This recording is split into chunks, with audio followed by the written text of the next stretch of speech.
Welcome to Per Her Perspective, a podcast of raw, relatable conversations on leadership, challenges, and solutions in running a business, often with the support of smart peers.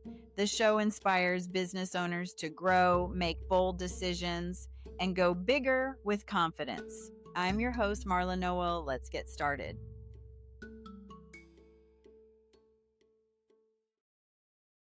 Hello, my name is Marla Noel. I am giving you Per Her Perspective, a podcast with business people from all over the world, many of whom are WPO members, Women's Presidents Organization members. And today I'm interviewing Britt Houd. Did I say your last name correctly? Houd. Thank you. Britt is the visionary force behind AlphaGraphics West Houston, a print sign and marketing company that she's transformed into a people-first, culture-driven business. So important. As she stepped into full leadership of the company, Britt made it her mission to redefine what leadership looks like in an industry that's often all hustle and no heart, building a team grounded in radical self-responsibility, grit, and growth. Beyond her business, she writes a newsletter titled Britt Houd on Substack. And I've looked at your Substack page. It's amazing. And it's a space where she explores the messy, beautiful intersections of entrepreneurship, authenticity, and personal evolution, diving into what it means to grow through both the roots and the ruins of life and business. She's passionate about helping other entrepreneurs lead with grounded power, emotional clarity, and unapologetic standards. And I want to say, Britt, with her company, AlphaGraphics, provides a lot of services to business owners. I noticed Britt says that she loves helping companies. She doesn't want anybody to not have their full potential. So, Britt, welcome to Per Her Perspective. And you have an interesting past. A lot of things have happened to you. So what is it from your past that drove you to becoming an entrepreneur? So I don't think, I think it's just built into who I am. I remember my mom told me that, or has always told me that I've been an old soul and, that I am an old soul. And I think that that is just built into who I am. It's just the way that I've always been. And, I also fought cancer from the ages of 10 to 13, which I think took that and compounded that, are those characteristics. And then outside of that, I just, I'm a big daydreamer and wishing upon stars and all of the things. And so I remember there being a time when I was sitting in my room and we were playing pretend office. My sister, my room was my office and my sister's room was her office. And I had my room set up in a way that was like my desk. Anytime anybody would come in, it would be like they would queue up in front of my desk. And so it was like, I'm writing out this list of all of these things that I need to do. And they're really important things and as important as they can be at 10 years old. And I just remember having this moment of daydreaming or like wishing. And I remember very distinctly wishing to be a boss, having an office where there's windows, and I wanted 3 children, 2 or 3 children, emphasis on 2, possibly 3, which has happened. And then marrying my best friend. And I only wanted to be married once. And all of that, like that was, I think, the first time that I really can remember wanting to be a boss. I don't know that it was entrepreneurship. I wasn't really exposed to that until my grandparents bought into the AlphaGraphics franchise. And so I just didn't know what that was. I just knew that I wanted to be a boss. And here I am. And so listening to you, so this is really interesting because it would never have occurred to me as a kid to play office. So where did that come from? I know you're a creative soul, Yeah. and I heard you say you're an old soul, but where did that come from? Because that's amazing. I don't know. Genuinely, I don't really know. It was just I I think it really is just built into who I am. Having children of my own at this point, I look at them, they've grown up in the same household, they have the same parents, all of the same things, and I'm looking at them and it's like they just came out the womb with their own personalities and their own who they are. And I'm here to guide them, but who they are is who they are. And I think it's just sometimes, my youngest is that way. Like I swear she also is gonna, I mean, they both potentially could be bosses, but like Sophie came out with a clipboard. This girl has she will be the one person in her friend group that has everything put together, and Avery is going to be the person that helps her like balance all of that out too, like the fun and the playfulness. But all that aside, I really do, I don't know, imagination for me was office, or we would play house and chalk things up, but I don't know, just who I am. It's kind of a long story, but the short-ish version of it is, um, I was in 5th grade. It was the first semester of school, and I just started to get really sick. And it wasn't like a little bit sick. It's like the cancer was targeting my knees, and we didn't know that that's what it was until later. But I would have a hard time walking from the parking lot to Walmart, like to the entrance at Walmart. My mom was having to carry her 10-year-old daughter and put her in a cart because she just like I couldn't walk. And then I just started to get really sick over Thanksgiving. I was diagnosed with the flu and strep throat, and so that was really hard. And then you fast forward, right, and we're getting to Christmas and New Year's, and I'm as white as the sheets that are on your bed. I am not eating. I remember my mom fought tooth and nail to get into a doctor to be seen. And the day that I woke up, my gums are bleeding, and I'm still just not really eating very well. We get diagnosed, and I just remember being so angry. And the first month was really hard. I mean, it's just hard on anybody, but the first month was really, really hard. And I was so angry at everybody, everything. And then something clicked. I don't know what it was, but it clicked in the sense of I woke up and was like, okay, well, this is kind of what it is. We don't really have a choice. So, you can be angry, or you can just move on and deal with what life has given you and make the most of it. And I chose to do that. So for the remainder 2.5 years of treatment, I really just made the most of it and laughed, and like it was a lot. That has to be a tough lesson for somebody that age. So you're in Houston, Texas now. Your business is in Houston. Were you living in Houston when you were going through that experience? Yes. Yeah, so I lived in Magnolia, Texas, and we would travel into downtown Houston into the medical center pretty regularly. Thank God for Texas Children's Hospital, honestly. I like to give a shout out where shout out is deserved. So you would say that that hospital, what's the name of it again? Texas Children's, yeah, they saved my life. So valuable. So good that you mentioned that. Yeah, those that don't have the medical support, sometimes they lose that fight. To that point, just to like really capture how like they saved my life, but when I was diagnosed, 95% of my blood was cancerous.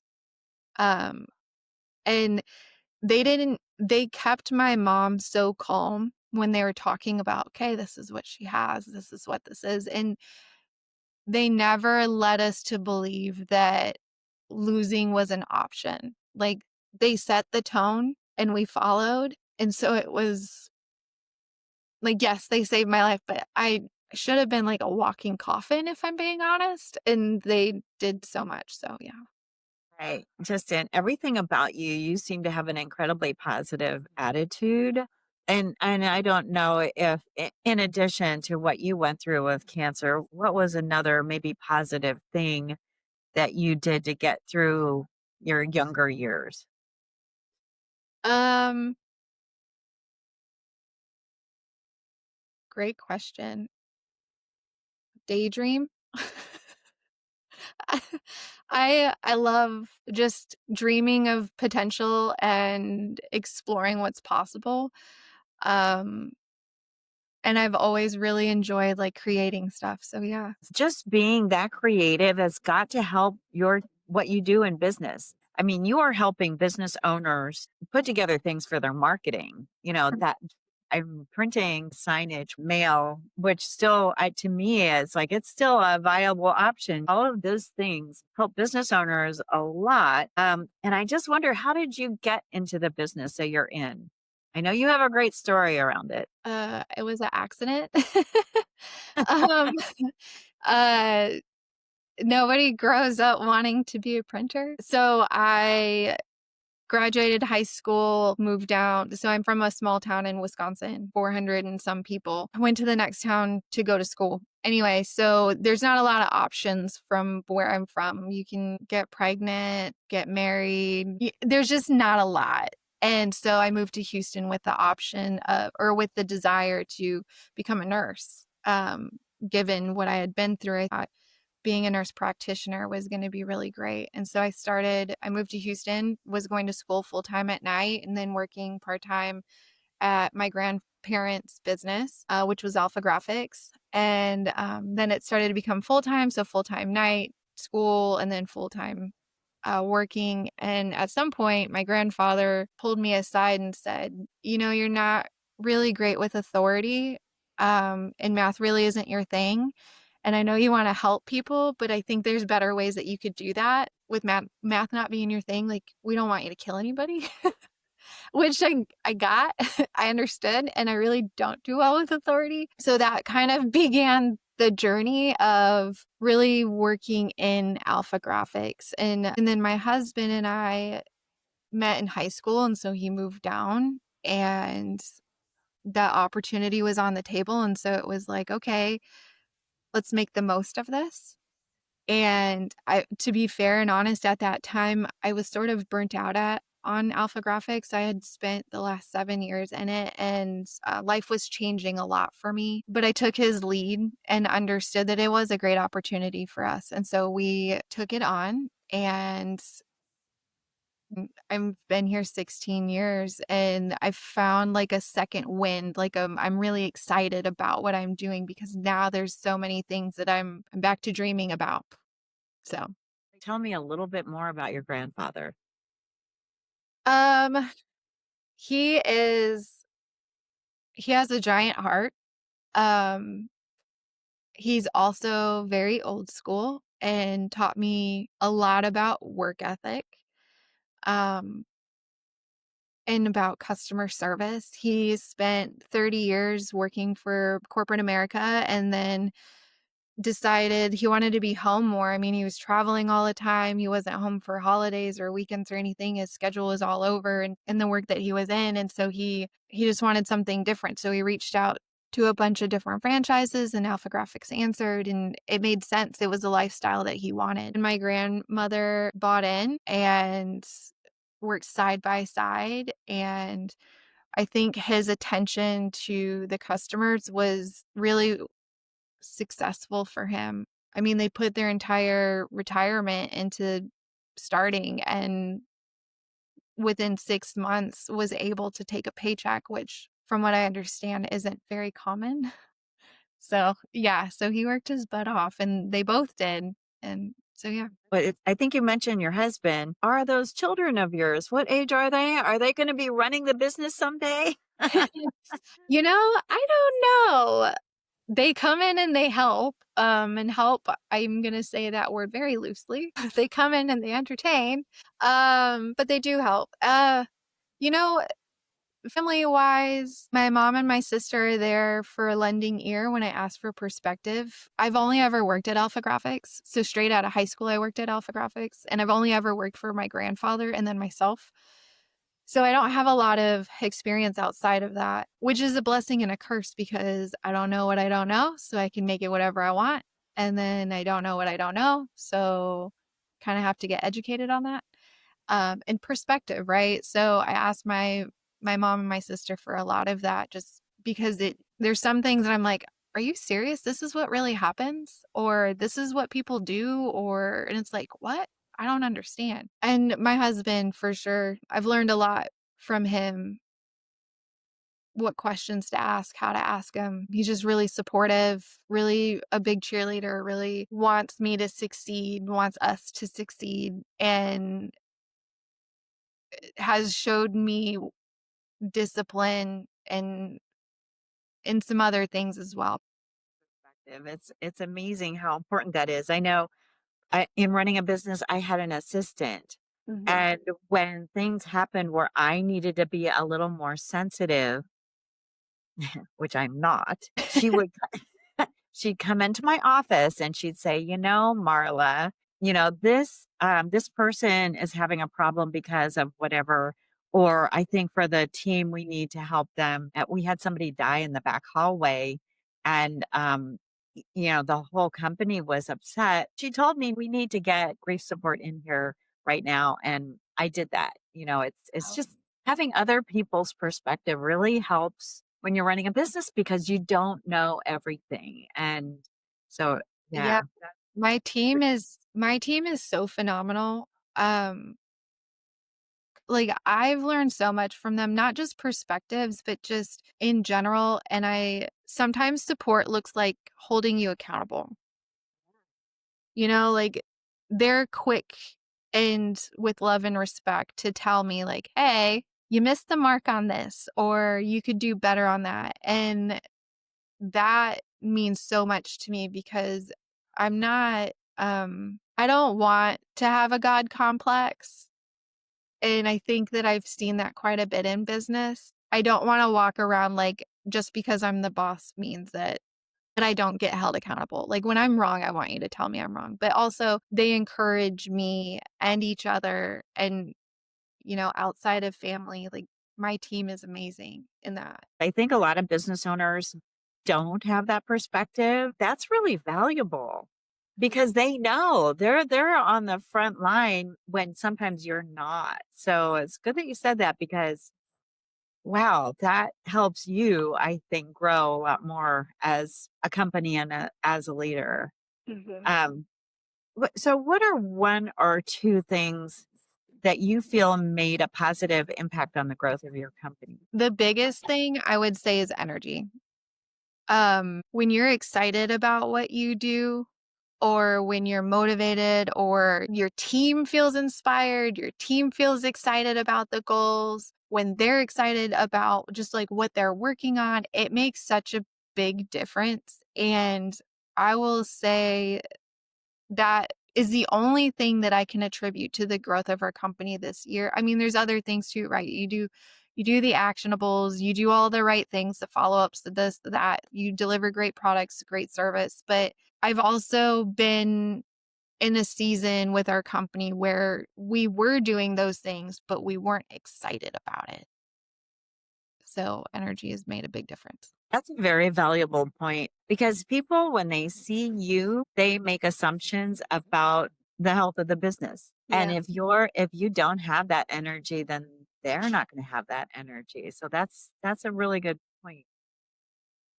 What do you wish you'd done sooner? Um, Believed in my abilities. Uh, I think I'm still learning that if I'm being honest.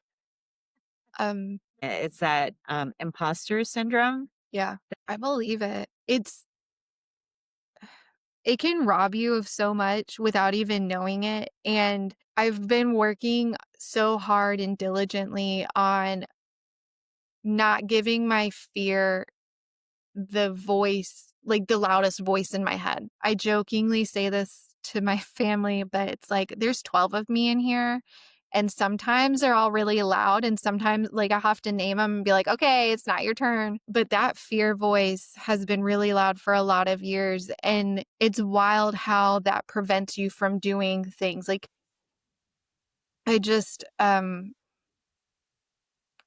let it talk as loud anymore. And it's still there, but I've walked with more courage. And when you experience different things, like hard situations, it helps, and you do good things.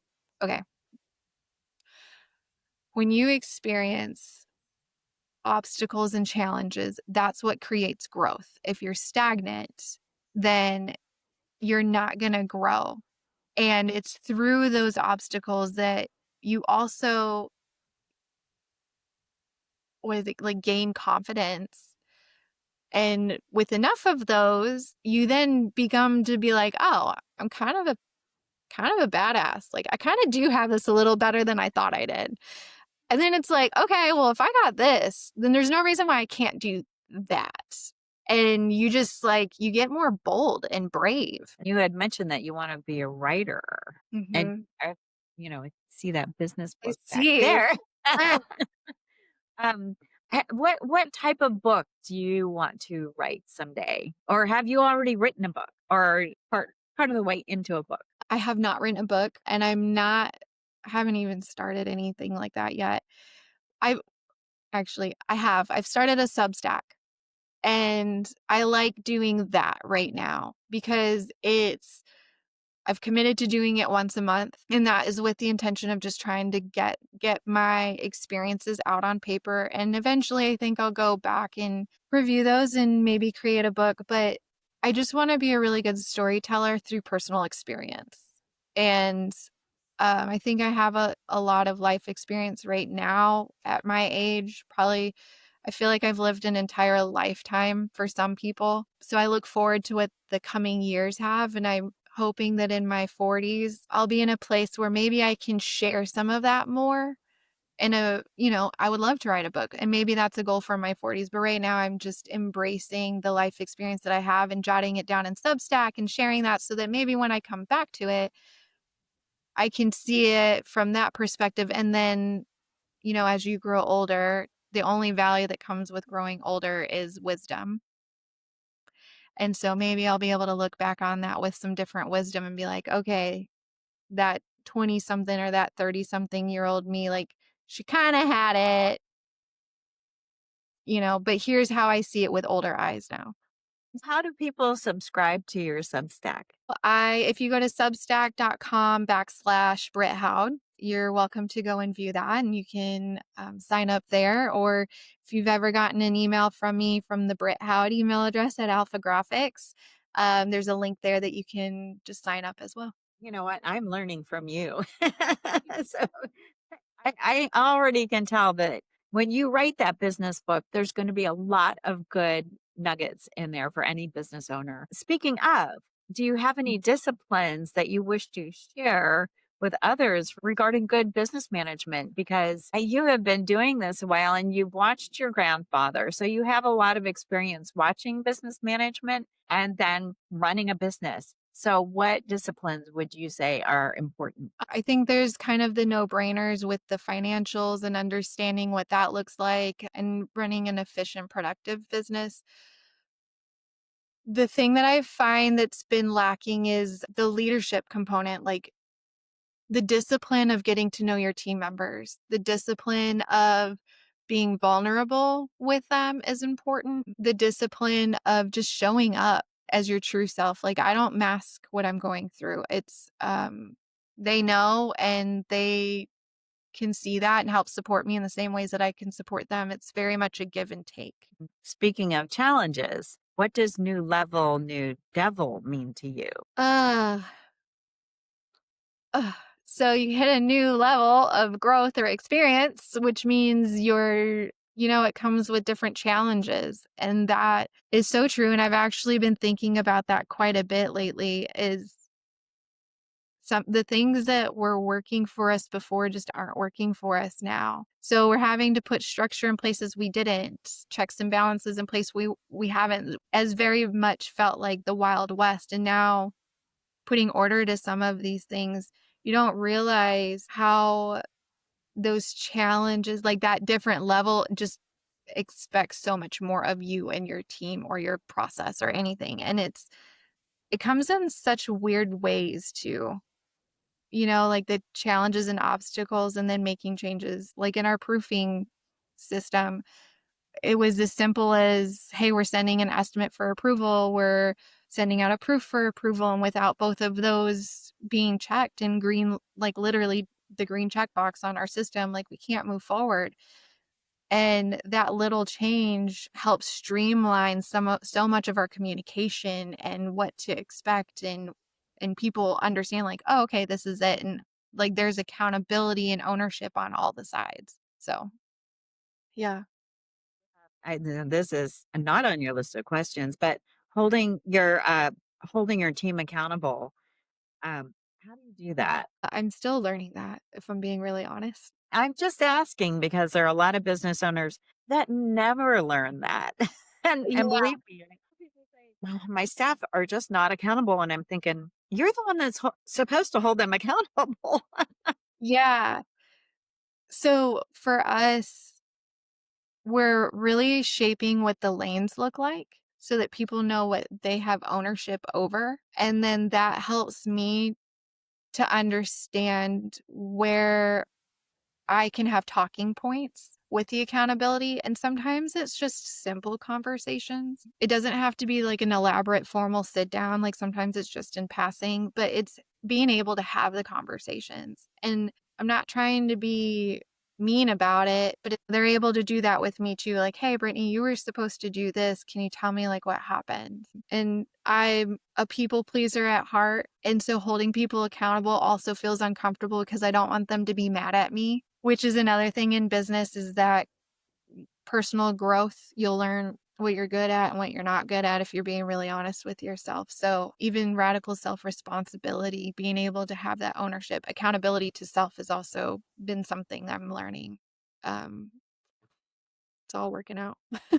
Speaking of things working out, are there any regrets that you have about running your business? Truthfully, I don't think so. I don't have a lot of regrets in life. And I know that might sound cliche, but when I think regrets, it's like stuff that I wish that I would have done maybe. And I feel like everything I've done the best that I could with what I've had. And I accept that.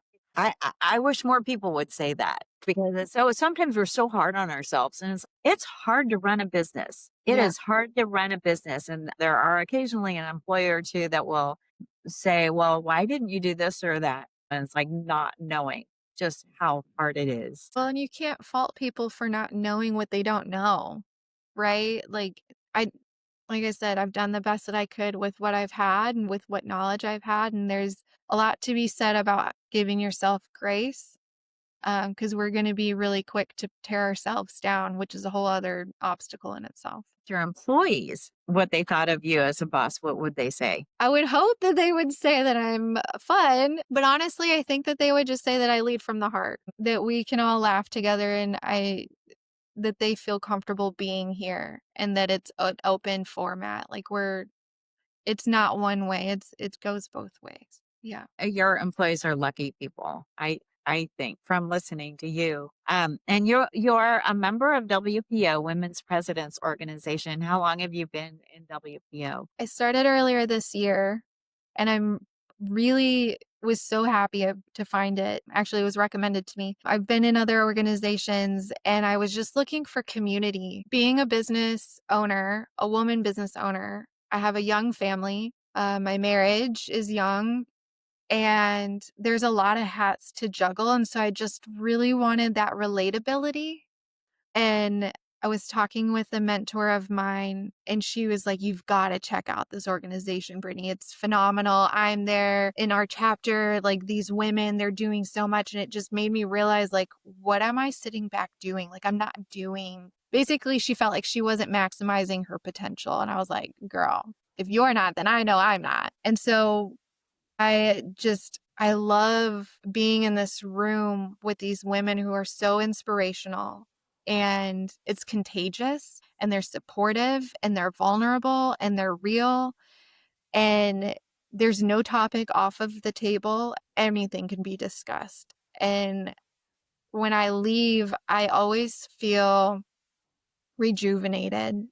It's really amazing. Truly. It's made a really big impact on my life, and I'm very thankful for that. It's one of the biggest things that you've gotten from your chapter. Is there one piece of advice you would say, wow, I heard this and that's been a game changer? I don't think it was advice as much as it is their belief in themselves and them and in you. You right? Like I'm seeing these women, I'm in a room full of women who are multiple companies. They're juggling being a partner and having families, and they're going after their dreams and they're unapologetic about it. And they just do it and they encourage you. They're like, why are you not doing XYZ? You know? So I wouldn't say it's advice as much as it is, well, at least at this point in my journey with WPO, it's not been as advice as much as it is just really reaffirming that I can believe in myself. And if there's anybody I can bet on, it's me. And going after, like, it's okay to dream big and to not settle for less. I think it's nice when you are talking to some of the other women business owners and you hear how high their revenues are, and maybe they've been in WPO for a long time, and they were once where you are now, and it's wow, I can get to revenue levels that high. So it's like yes. Well, I was just wondering, so why should a business owner join WPO? I think community is really important. And you'll get that with WPO. The education is amazing. The resources that are available are amazing. There's so much value in the network and connecting with each other. And there's a lot of value in personal experience and relatability. So I think to be around women business owners, as a woman business owner myself, like it's invaluable. I don't know. It's a no-brainer for me. I did not go to the conference this year. I missed out so much. Ugh. I was taking care of my mother for, I think, many years as a WPO member. So I was not able to go to the conference. I couldn't exactly leave because my mom had dementia. I couldn't leave her home with my husband. So I didn't go. But now I am just so inspired by those conferences. It's just a different level of energy. It gives you a lot. I So yeah, I believe it. And my mentor who's also in WPO, she told me, she's like, this is it. This is what we're doing. We only go to this conference and this conference. We don't go to this industry one. And it's just when she said that, I was like, okay, this like obviously it brings a lot of value if that's what she like, if she's willing to sidebar at this other conference that we go to all the time and put this as a priority, then it's got to be phenomenal. you're a young business owner and you're so inspiring, and I do think you're an old soul. You've got a lot of wisdom already and it's just amazing. Do you have any business books that you read that inspire you? I have so many books, it's annoying. Of course, now that you've asked, all of the books have escaped my brain, but Brené Brown is a really big author. I love all of her books. There's just so many, if I'm being honest. Has your chapter looked at the book Traction yet? It's been brought up many times. Yeah, I love Traction too. That's a good one. Yeah. It is really, I don't think anything new in there, but a lot of good business practices. There's one thing I do not agree with, Gino Wickman. Yeah. We're And gonna get that that. is well, in the book, it says, "Have all your team together and, let them evaluate each other in a room together in front of everybody else," and I don't agree with that. I think that's a bad idea. I'm gonna say So what? sorry. Can you expand on that? Like, what's your thought behind it being a bad idea? I think if you're gonna evaluate a team member, it should be privately. Like, if I'm gonna tell somebody I think they need to improve upon this value or that value, and I need to give reasons for that, I feel like that should be private. I want to praise people publicly, but correct or coach people privately. Yeah. And yeah, that makes the lesson makes sense. I'm like, it's praise in front and then constructive behind closed doors, essentially. Yeah, it makes sense. I actually haven't gotten to that. Like, I've read the book, it's been a minute, but to do it in an open format like that does sound a little off. But I do like the idea of peer evaluations. I think that's important. And your leadership evaluations. And I agree with 360 Yeah. evaluation. And even if they don't want to tell you to their face, let them do it anonymously so you can get that feedback. It's sometimes hard to take, but very valuable. What does your next 5 or 10 years look like? What do you think you're going to be doing then? Still running AlphaGraphics. I really hope to be an author at some point within the next decade, and a speaker, whether that's motivational or content specific. I'm unsure yet. I also would love to have a facility. I say alternative healing facility because I believe in other methods of healing outside of just the Western norm. But I want that facility to be a place too where there's leadership development and there's an emotional intelligence component to it as well. So I kind of have a lot of big goals and I'm not really sure how I'm going to do them all, but 5 to 10 years, it looks like breaking down that giant elephant into little bites along the way. Since you talked about something that would require capital, Yeah. that's something that women business owners frequently don't go for. Has anybody brought that up to you or have you ever reached out for capital in running your business? No, I haven't. I haven't had that experience yet. And there's something that was interesting. I went to a Print United is an industry conference, and it just happened in Orlando this past week. There is a woman named, I believe it was Joan Moon, and she shared a presentation about negotiations. And my takeaway from that was men who ask for things for themselves versus if they do it for others, or women who advocate for themselves versus if they do it for others. Men didn't really have too much of a change. There was a slightly larger change in them asking for others, whereas women, when they advocate for themselves, they do lower, but for others, it's extremely high. And to bring that back full circle, women don't advocate for themselves in the sense of asking for what they need and as much as they need. And then maybe it's the not knowing how because of the cultural conditioning that we've been through. And then maybe it's just for fear of the backlash because there's still a lot of that as well. So I don't have a lot of experience with the capital, but the one lesson I've learned from this is I'll be asking my friends to help me negotiate all of my contracts and things and like any kind of capital or anything I need. So Good. higher Well, success rate.